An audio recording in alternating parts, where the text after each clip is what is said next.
तर एकीकडे सोनं महागतंय तर दुसरीकडे नव्या वर्षामध्ये ब्युटी पार्लर आणि सलून मधल्या किमती वाढवण्याचा निर्णय सुद्धा घेण्यात आलाय।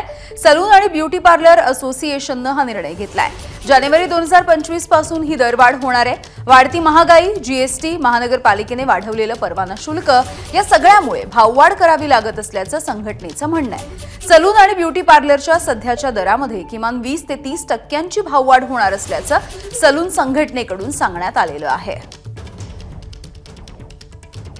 जर तुम्ही कोरोनानंतर बघितलं तर सगळ्याच गोष्टींवरती भाववाढ झालेली आहे। मग आमचा जीएसटी असेल, इन्कम टॅक्स असेल, लायसन्स असतील, सगळ्याच गोष्टी म्हणजे आमचे इन्शुरन्सचे हप्ते असतील, हे सगळे वाढलेले आहेत।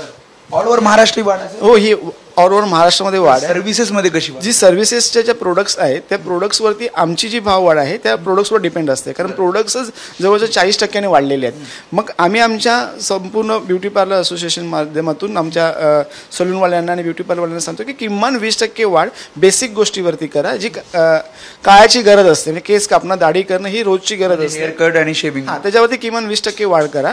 मग आणि बाकीचे जे लक्झरियस सर्व्हिसेस आहेत ज्यांची ऑलरेडी प्रोडक्ट महागाने वाढलेले आहेत त्याच्यावरती 30% वाढ करा। एबीपी माझा, उघडा डोळे बघा नीट।